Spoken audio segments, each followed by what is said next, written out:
October 27, 2017, Assassin's Creed entered a new era, one of the biggest franchises on the face of the earth, pivoting to a more streamlined RPG using Assassin's Creed mechanics. It was a massive change of pace, and one that ended up working out for Ubisoft. When the game first released, I bought it, much like I did many games of that era, but also like most games of that era, I played roughly 3 to 5 hours of it and left. It was fine, I got the direction change, and next came Odyssey and Valhalla, which I watched my wife play quite a bit of, but I rarely even touched it. Now almost 5 years later, I've gone back and played AC Origins for 30 hours, got to level 39, and completed over 100 quests altogether. The change from Syndicate to Origins was massive. This was a changing of the times with Assassin's Creed. I want to spend some time talking about the mindset of the community back then. We think of Assassin's Creed now, and we can clearly talk about two different eras of the franchise. The golden era to some, the Ezio trilogy, the build up to what made Assassin's Creed the dynamic franchise controlled by Ubisoft. And then Origins, Odyssey, and Valhalla, the new era of the franchise. RPG heavy, bigger, and longer than the games have ever been before. There's a lot of fighting internally about which is better or if this new era was even necessary. I'll say right now, I believe the best of Assassin's Creed was that first era. The Ezio era was fantastic, and that is Assassin's Creed to me, but that doesn't mean I don't understand the change. In fact, I find it very hard to argue against the change of direction. Assassin's Creed was on quite the path before the change, but it was unsustainable. Games every single year, and especially those last few years, there were a lot of issues. Remember Unity at the time? The response was scary how bad that was. Syndicate, while regarded as somewhat classic and slept on as a title now,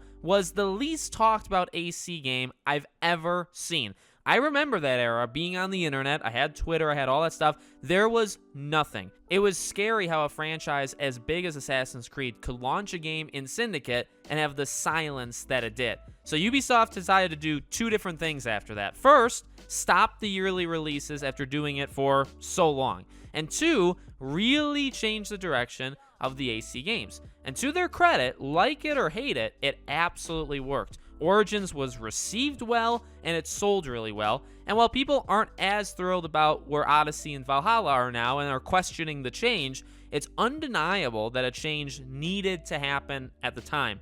Something had to budge, and Ubisoft made a very bold decision, and now here we are. Assassin's Creed has always had a major strength in bringing to life civilizations from the past and bringing it into the present. The placement of landmarks is always perfect, the visual aspect is always incredibly good, and this is no different. This isn't my favorite location in all of the AC games, but it's definitely up there. A thing to remember too is how big the game is. Being so much bigger than past games, maybe you'd see a step back in the care of the details, but no, it's still there, and now it just takes place in many different locations, all linked together extremely well. Breaking up locations based off of levels, but having the game function where quests will organically lead you into the next unknown area. I honestly love it and think it's one of the smarter game mechanics you could have in this game. It just feels natural to take in the environment of one location, and then the missions will just take you to the next one. It's like holding your hand, but then when you get to the next location, it says, all right,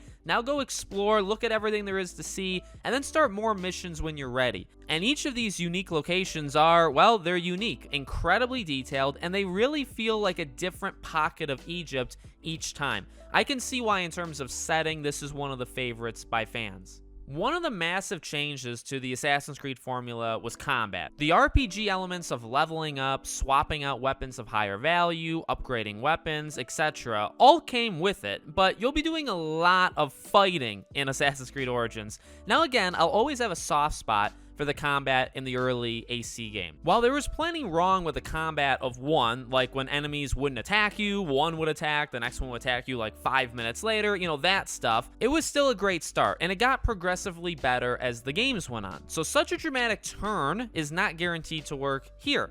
Well, the combat is pretty darn good. I can't say I absolutely loved it, but it's fine for what it is. It has awesome kill animations, It's detailed in terms of handling the different enemy types, and even the type of weapon you use changes your fighting style. How you use a mace would be different than a two-handed blade, for example. I will also say it grows on you, or at least it did for me. By the end of the game, I was easily having the most fun as I was experimenting with different types and ways of taking out camps, using stealth, planning the attack, fastest ways to take out enemies, all of that stuff. There's a part of me that misses the old Assassin's Creed combat, and probably always will, but I'm fine with this change. And I'm always into getting the best weapons, shields, all that stuff, so the allure of constantly trying to get better items does get me. We'll get to the story and characters, but how they all connect is the pacing of the game from start to finish. This is where I'll probably come off the most harsh to this game. Bayek is a character that grows on you. The world is a world that gets you more and more as it opens up. Fighting enemies becomes more fun as the game gets going. The story picks up dramatically right around the halfway point. The point here, though, is the game starts slow. I'm in firm belief a game has to get you right away. When someone says, oh, you'll like this open world game, it really picks up after 15 hours. That's immediately something I have a problem with. A game should aim to get you right at the start, not 15 hours in, when most other games would have been beaten by then. This is a problem, in my opinion, that this game has. I wouldn't say it's bad in the beginning, but it definitely takes some time to get going. There's roughly 26 main quests, I believe, and I'm not kidding when I say generally, they get really good halfway through.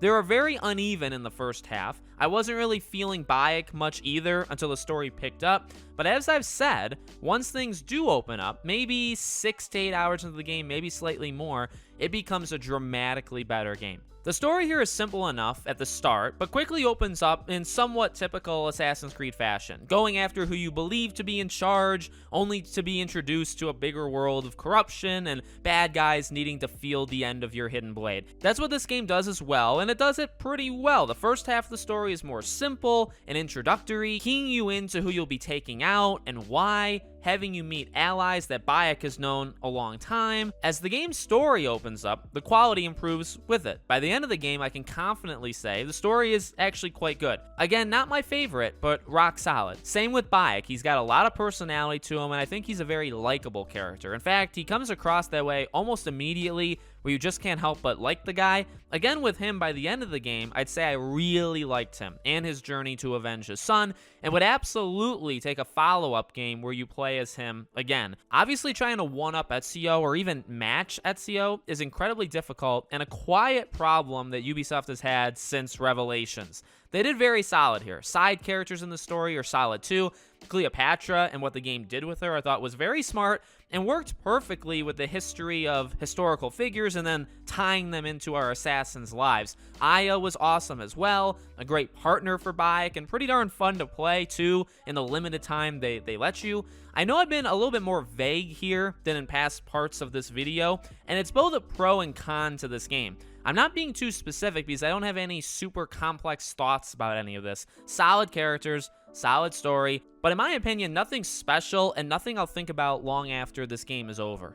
When you expand the size of your open world and are going for a more quantity style product, you gotta give the players things to do, right? Well, the game absolutely does it. In terms of just what there is to do, there's a lot. There's easily over 100 side missions in this game, and you're not required to do them, but you'll end up doing them anyway, as they're great ways to grind without really trying to grind and get you ready for the main missions. There's also locations to find, eagle points to jump off of, bases, camps to wipe everyone out of, and much more.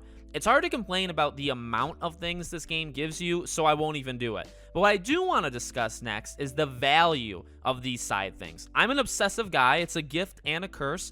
And when it comes to open world games, one thing you should know about me is I really do try to do everything. I can lose myself in it. Now again, I did not do everything in this game, but I did as much as I felt I needed to do, which was still quite a bit. This is where being bigger doesn't necessarily mean being better. One obvious trade-off you could imagine having is, 100 plus side missions, dozens of camps to wipe out, all of this stuff. You're going to get repetitive, and that's exactly what they are. Find a hostage in a jail cell, carry them outside the base, talk to them, go to a location, investigate the location, leading you to another fight, mission over. Many of these missions repeat themselves. Now, a few things to make sure we're all aware of. I get it. I don't expect 100 missions to be entirely different. And granted, some side missions definitely stick out in this game, as they should. Not every game will feel like The Witcher 3, where many side quests could basically be main quests and you wouldn't even know it. I'd say this is another aspect of Origins I'm fine with. Not overly thrilled, but not willing to say it's bad. It's just fine. I enjoyed them. The combat, the planning that comes with setting up attacks, the main missions being meatier and overall different, which separates the side missions and breaks them up, they all greatly help. And for as long as this section of this video is, I did complete around 80 side missions, so the game did get me. This maybe became a bigger problem with the last 2 Assassin's Creed games, where again, even though I didn't play them, I did see a lot of people talking about the size and how repetitive they were. Ultimately, did I enjoy my time with Assassin's Creed Origins? Yes, I'm actually very happy I went back to play this game. And I want to thank Hunter over on Twitter for telling me I should go back and play this game. This game, as of right now, got me back into Assassin's Creed. I've really been off the bandwagon since Black Flag. I actively now want to go back to play some of the games I skipped out on, like Rogue, Syndicate, Unity, and eventually even try Odyssey and Valhalla. So not only was this game overall very solid, but it reinvigorated my love for the brand, for Assassin's Creed. And you can't really ask more than that, right? But the game is very good, even 5 years later. Playing on the Series X, the loading times were incredible, very, very little waiting time. The visuals still hold up. You know, it doesn't look like a 2022 game, but it doesn't necessarily look 5 years old. The combat is a newer style and therefore more welcoming maybe to newer players. And at its core, the game is still Assassin's Creed. It's not as much as the previous games, but for trying something new, and honestly having to try something new to keep the franchise alive at the time, Ubisoft did all they could, and I'm very happy with the product. I think even now it's absolutely worth your time, especially if you're like me and love Assassin's Creed but haven't been into it as much as of late.